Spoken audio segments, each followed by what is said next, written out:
여러분, 오늘 본문의 내용은 바벨론에 포로된 이스라엘 장로들이 그들의 장래에 대해서 이제 물으려고 에스겔 선지자에게 찾아온 그 장면입니다.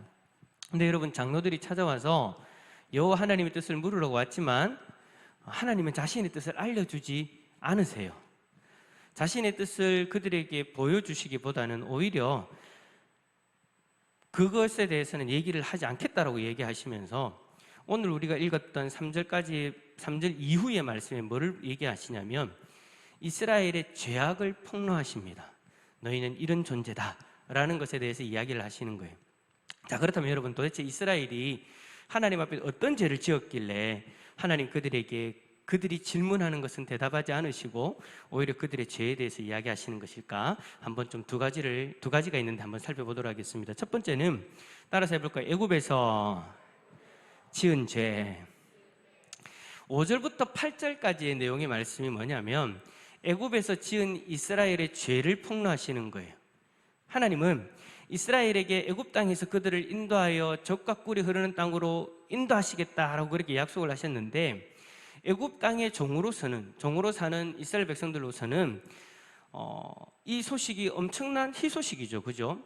그러나 하나님께서 그들에게 원하시는 것이 있다라고 그렇게 말씀하셨대요. 그게 뭐냐니까 다름 아니라 애굽의 우상들로부터 눈을 떼는 것, 애굽의 우상들로부터 눈을 떼는 것, 그리고 애굽의 우상들로 그들의 몸을 더럽히지 않는 것, 그것을 하나님이 그들에게 원하셨다라고 그렇게 말씀을 하세요. 그러니까 한마디로 얘기하면 우상을 섬기지 않으면 하나님께서 그들을 인도해 주시겠다라고 그렇게 말씀하신 거죠. 그래서 이스라엘 백성들은 애굽의 우상들로부터 눈을 떼고 그들의 어떤 우상을 섬기는 문화로부터 떨어지면 되었는데 그들의 실질적인 모습은 어땠느냐?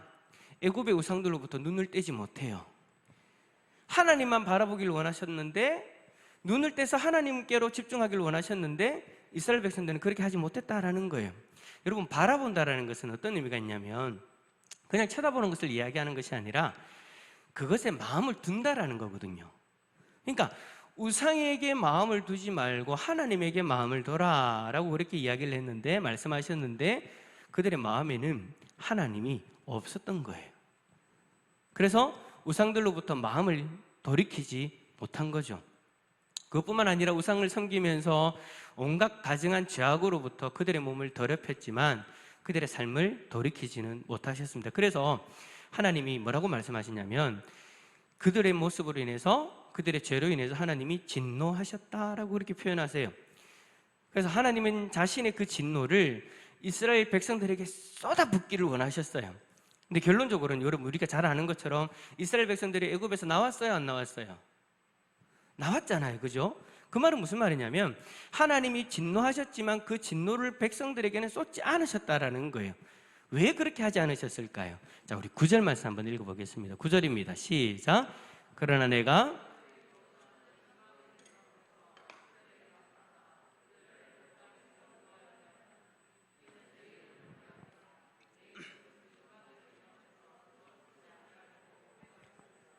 아멘. 자, 하나님이 이스라엘 백성들에게 진노하지 않으셨던 이유가 뭐냐? 바로 자신의 이름 때문이다 라고 그렇게 말씀하세요. 자신의 이름 때문에 분명히 진노하셨음에도 불구하고 그 진노를 백성들에게 쏟지 않으셨다라는 것이죠. 자, 두 번째로 이스라엘 백성들이 지은 죄가 뭐냐? 광야에서 지은 죄입니다. 어디에서 지었다고요? 광야에서 지었다고요. 하나님은 이스라엘 백성들에게 분노를 쏟지 않으셨고 그들을 애굽에서 이끌어내셨어요. 그리고는 그들에게 광야로 들어가게 하시고 그 광야에서 그리고 앞으로 지켜야 할 규례와 율법의 말씀을 주셨습니다. 그리고 그 말씀들을 통해서 이스라엘 백성들이 거룩하게 구별되어서 살아가기를 원하셨어요. 그래서 거룩하게 됐다는 어떤 표징으로 안식일까지 다시금 제정해 주셨죠. 이스라엘 백성들은 하나님이 주신 규례와 그리고 율법을 행하고 안식일을 거룩히 지키면 되었어요. 그러나 이스라엘 백성들은 지키기만 하면 살 수 있는 그 규례와 율법과 안식일을 모두 범하고 맙니다. 규례를 따르지 않고요, 율법을 거절한 거예요. 그리고 출애굽기 16장에서 만나를 수집하는 과정에서 안식일을 크게 더럽히는 그런 죄까지도 범하게 되죠. 또한 그들은 하나님을 애굽에서 섬기던 그 소의 모양으로 만들어버리는 치명적인 죄를 행하고 맙니다. 이로 인해서 또 하나님이 뭐 하셨을까요? 진노하셨죠. 광야에서도 하나님은 그들을 멸망시키겠다라는 그런 생각을 하세요. 그러나 하나님은 어떻게 하십니까? 만약에 광야에서 하나님이 진노를 그들에게 쏟으셔가지고 그들을 다 멸절시켰다면 우리가 아는 가나안 땅 입성은 없는 거죠. 하나님이 그 진노를 그들에게 쏟지 않으셨다라는 거예요. 그 이유가 뭐냐? 14절 말씀 보세요. 하나님 자신의 이름을 위해서입니다. 14절에도 그 말씀이 나오는 거예요. 왜 진노를 쏟지 않았냐? 하나님 자신의 이름을 위해서 진노를 쏟지 않으셨대요. 이스라엘을 진멸하기보다 오히려 그들을 불쌍히 여겨서 출애굽한 1세대를 제외하고는 여호수아와 갈렙을 포함한 2세대들을 약속의 땅 가나안으로 들어가게 하시죠. 자, 여기서 여러분 우리는 궁금증이 생깁니다. 도대체 하나님 자신의 이름을 위하는 것이 무엇이길래 이스라엘 모두를 하나님은 진멸하지 않으신 걸까요? 도대체 자신의 이름을 위하는 것이 뭡니까? 여러분, 그것은요, 자녀의 멸망은 곧 아비의 이름을 욕되게 하는 것이기 때문입니다. 여러분, 우리도 그렇잖아요. 부모와 자식 관계에서 자식이 어떤 일이 생겨서 되면 부모의 이름을 욕되게 하는 것으로 우리는 그렇게 여길 때가 많이 있잖아요.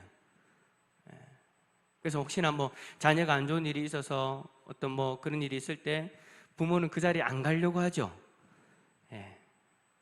그런 어떤 것들과 비슷하다라고 여러분 생각하시면 돼요. 자녀의 멸망은 곧 아비의 이름을 욕되게 하는 것이다.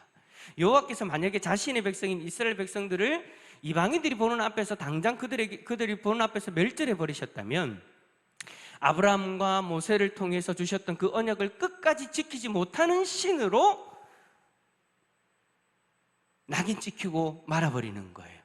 자신의 백성도 지키지 못하고 자신의 백성도 인도하지 못하는 그런 신으로 오해받을 수 있기 때문에, 그런 비방을 받을 수 있기 때문에 하나님은 자신의 이름을 위해서 그들에게 그러한 진노를 쏟지 않으셨다. 여호와 하나님은 자신의 이름을 위하여 이스라엘을 진멸하지 않으셨다. 여러분, 근데 이것이 지금 우리에게도 마찬가지로 적용되어지는 말씀입니다. 여러분, 우리들도 예수님 믿고 구원받기 전에는 하나님을 바라보지 않았어요. 우상을 바라보고 우상에게 우리의 마음을 다 빼앗겨가지고 우리의 육신과 우리의 영혼을 더럽히며 그렇게 살았잖아요. 만물을 통해, 그리고 양심을 통해 하나님을 바라볼 수 있는 일반 계시까지도 우리에게 주셨지만 우리는 우리의 죄악으로 인해서 하나님을 바라보지 않는 존재들이었어요. 그러나 하나님은 우리를 진멸하지 않으셨습니다. 분명히 하나님이 싫어하시는 일들, 행동들을 다 하고 있음에도 불구하고, 그런 마음들을 다 가지고 있음에도 불구하고, 분명히 하나님의 진노의 대상임에도 불구하고 하나님은 우리를 그렇게 멸하지 않으셨다라는 거예요. 오히려 진멸받아 마땅한 우리를 위해서 예수 그리스도를 이 땅에 보내주시고, 그 예수 그리스도가 우리를 대신해서 십자가에서 자신의 생명을 내어주셔서 우리를 구원해 주시죠. 왜요?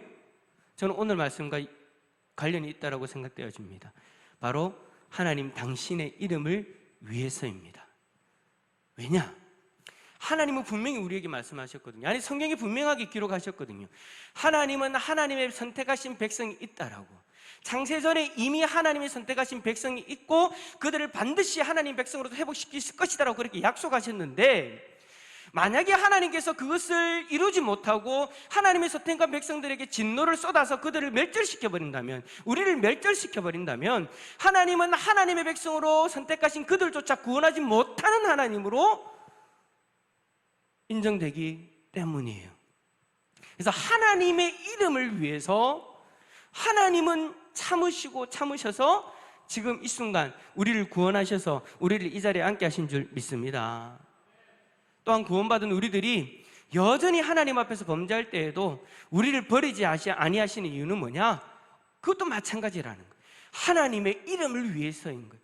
자신의 백성을 사랑하시되 끝까지 사랑하시겠노라고 약속하신 그 하나님의 약속을 지키지 않는 무책임한 신으로 비방받지 않기 위해서 하나님은 우리를 멸하지 않으신다라는 거예요. 근데 어떻게 보면 자신의 이름을 위해 구원하신다라고만 생각하면 너무 이기적으로 보이죠. 그런데 여러분, 하나님께서 자신의 이름을 위하여 구원하신다라고만 구원하시는 행하시는 그 행함 이면에는 하나님의 또 다른 마음이 있다는 것을 우리는 보아야 됩니다. 17절에 보세요. 뭐라고 되어 있습니까? 내가 그들을 아껴서 광야에서 아주 멸하지 않았다라고 이렇게 기록하죠. 쉬운 성경에는 이걸 뭐라고 번역하냐면 이렇게 이야기합니다. 그들을 보자 불쌍한 마음이 생겨 그들을 광야에서 멸하지 않으셨다. 여러분, 하나님은 자신의 이름을 위해서 우리를 멸하지 않으시고 오래 참으셨습니다. 그러나 자신의 이름을 위한다라는 그 이면에는 죽을 수밖에 없는 죄인을 불쌍히 여기는 마음이 있다라는 거예요. 하나님은 하나님의 이름을 위해서 자녀들을 살려두시는데 그 자녀들을 불쌍히 여기는 마음으로 그렇게 행하셨다라는 것이죠. 우리도 그렇지 않습니까? 우리의 자녀가 무엇인가를 잘못했을 때 우리가 자녀와의 연을 바로 끊는 게 아니잖아요. 그런 일은 없잖아요. 내 이름에 먹칠을 하더라도 우리는 참아요. 왜? 내 이름을 위하는 것이지만 그 마음의 내면에는 뭐가 있는 거예요? 자녀를 향한 사랑이 있기 때문인 거예요. 자녀를 향한 안타까운 마음이 있기 때문에 끝까지 참고 인내하시는 거죠. 여러분, 하나님은요 자신의 이름을 위해 우리를 멸하지 않으시고 오래 참으시는 분인 줄 믿습니다. 그러나 자신의 이름을 위한다는 그 이면에는 죽을 수밖에 없는 죄인인 우리를 불쌍히 여기시는 마음이 가득하다라는 것, 여러분 바라볼 수 있기를 축복합니다. 그렇다면 여러분, 이제 하나님의 이름을 위해서 구원받은 우리들은 누구의 이름을 위해서 살아야 되겠습니까? 하나님의 이름을 위해서 우리를 구원해 주셨다면, 하나님의 이름을 위해서 우리를 지금도 붙들고 계신다면, 우리는 이 땅에 다른 이름을 위해서가 아니라 우리의 이름을 위해서가 아니라 오래 참으시고 우리를 불쌍히 여기시는 마음을 가지시고 우리를 바라보고 계시는 하나님의 이름으로 살아야 될 줄 믿습니다. 그 다음에 이제 구체적으로 하나님의 이름을 위해서 사는 건 도대체 뭘까요? 여러분, 우리 그렇게 생각할 때 많이 있잖아요. 신앙생활 하면서 하나님의 이름을 위해서 살아야지. 그래요. 하나님의 이름을 위해서 사는 것, 여러분 그것이 도대체 어떤 삶이 있을까요? 몇 가지를 이야기할 수 있겠지만 오늘 한 두 가지를 이야기해 보려고 합니다. 우리 역대하 2장 4절, 역대하 2장 4절 화면 보시면서 한번 읽어주시겠습니까? 시작. 이제 내가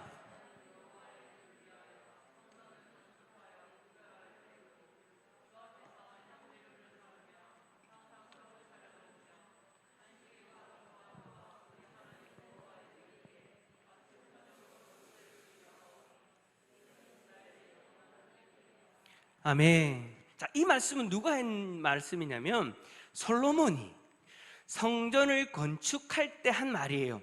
그러니까 솔로몬이 성전을 건축하는데 자신의 이름을 위해서, 아니면 이 성전을 그토록 건축하고 싶었던 아버지 다윗의 이름을 위해서 이 성전을 건축한다라고 말하지 않습니다. 솔로몬은 하나님 여호와의 이름을 위해서 성전을 건축한다 라고 그렇게 고백하고 그 성전을 구별해서 하나님 앞에 올려드린다라고 그렇게 고백해요. 저는 이 마음이, 이 정신이 저와 여러분에게 그대로 계승되어져야 된다고 믿습니다. 여러분, 우리 교회도 마찬가지예요. 어느 사람의 이름을 위해서 세워진 것이 아니에요. 우리 교회는 여호와 하나님의 이름을 위하여 세워진 교회인 줄 믿습니다. 그래서 여러분, 교회에서 행해지는 모든 예배, 모든 사역들은 다 하나님의 이름을 위해서 진행되어져야 되는 거예요. 우리 교회가 성장하기 위해서, 우리 교회의 이름을 내기 위해서 아니에요.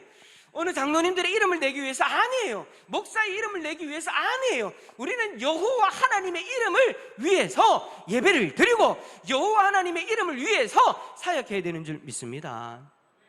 저는 이 정신이 무너지지 않는다면 우리 교회는 어떠한 시련이 다가온다 할지라도 하나님의 손에 붙잡힘 되는 줄 믿습니다. 어떤 분들은 그렇게 얘기할 거예요. 그거 당연한 거 아닙니까? 하나님 이름을 위해서 해야지, 그렇게 이야기하시겠지만, 근데 참 희한한 게 교회들마다 다 그거 당연한 것으로 여기지 않겠어요?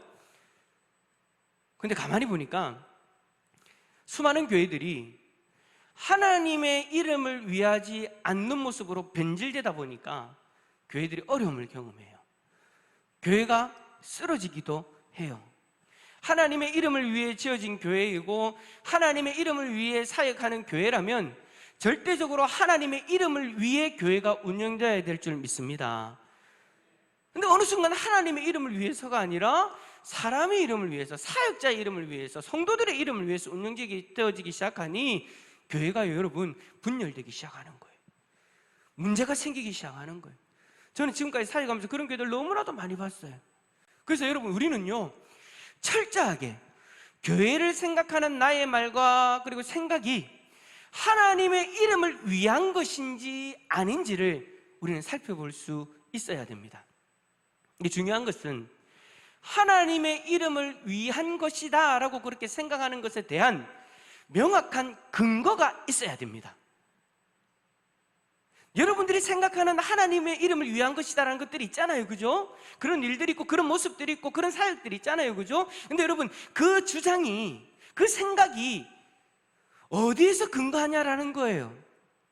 이것이 여러분 명확해야 돼요. 왜냐하면 누구나 다 자신이 생각하는 것이 하나님의 이름을 위한 것이라고 생각하거든요. 나도 하나님의 이름을 위한 것이고 당신도 하나님의 이름을 위한 것이고 당신도 하나님의 이름을 위한 것인데 이상하게 자꾸 부딪혀요.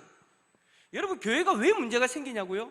모두가 자신의 생각이 하나님의 이름을 위한 것이다라고 생각하고 주장하니 문제가 생기는 거예요. 왜냐하면 이것이 하나님의 이름을 위한 것입니다라고 이야기하기 시작하면 양보가 없어지거든요. 왜냐하면 하나님의 이름을 위한 것이 무조건 돼야 된다고 생각하기 때문이에요. 그래서 여러분, 우리에게는요 내 생각이 하나님의 이름을 위한 것이다라는 그 명확한 근거가 어디 있는지를 살펴볼 수 있어야 된다는 거예요. 나는 이 부분이 하나님의 이름을 위한 것이라고 생각합니다. 그럼 그 근거가 뭡니까? 라는 것을 생각해야 되는데, 여러분, 그 근거를 우리는 어디서 가져와야 될까요? 그 근거를 어디서 우리가 발견해야 될까요? 어떤 믿음 좋은 분의 말, 아니면 어떤 교회에서의 어떤 공동체의 생각, 그게 여러분 그 하나님의 이름을 위한 것이다라고 생각되어지면 안 돼요. 우리에게는 명확한 근거가 있죠.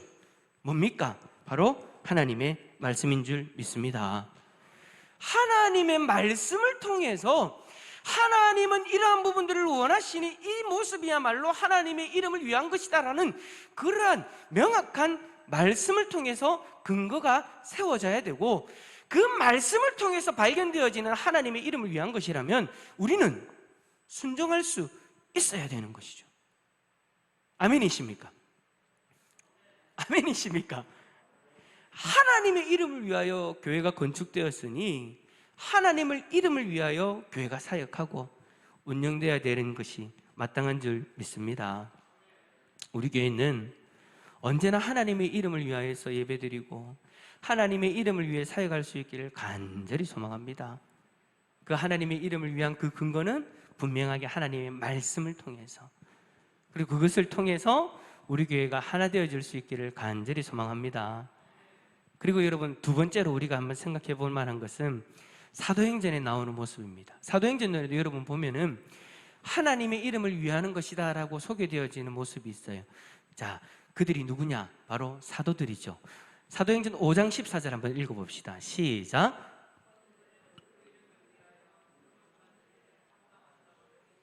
기뻐하면서 공의 앞을 떠나니라. 41절이네. 여러분, 사도들은요 예수님의 이름을 전하면서 더러운 귀신들도 쫓아내고 병든 자들도 고치고 그런 놀라운 일들을 행했잖아요, 그죠? 근데 그때 대제사장들과 사두개인들이 제자들의 그 사도들의 그 사역하는 그 장면을 보면서 시기하는 마음이 생겼대요. 그래서 어떻게 하느냐? 그들을 붙잡고 옥에 가두어서 공회 앞에 세웁니다. 그리고 나서 어떻게 하느냐? 그들을 채찍질하면서 고통을 가하면서 예수의 이름으로 다시는 이와 같은 일들을 하지 마라 라고 그들에게 예수의 이름으로 말하는 것을 금지시키고 그들을 풀어줍니다. 그때 사도들은 자신들이 고난받은 것에 대해서 어떻게 생각하느냐? 예수 믿었더니, 예수님 따랐더니 이런 고통밖에 안 당한다? 그냥 종교 지도자들 말 듣고 좀 편하게 살자? 아니요. 예수의 이름을 위하여 능력받는 것에 대해서 어떻게 생각했다고요? 기뻐하더라. 예수의 이름으로 인하여서 능력받는 것에 대해서 기뻐하는 그 모습을 사도행전 5장 41절의 말씀을 통해서 우리에게 보여주고 있는 거예요. 여러분, 하나님의 이름을 위하여 산다는 것은요, 바로 이런 것이죠. 예수 그리스도의 이름을 전해야 되는 그 증인으로서의 사명을 감당하면서 그 이름을 위하여 능력받는 것을 즐거워할 줄 아는, 기뻐할 줄 아는 그 인생, 이 인생이야말로 하나님의 이름을 위하여 사는 인생인 줄 믿습니다.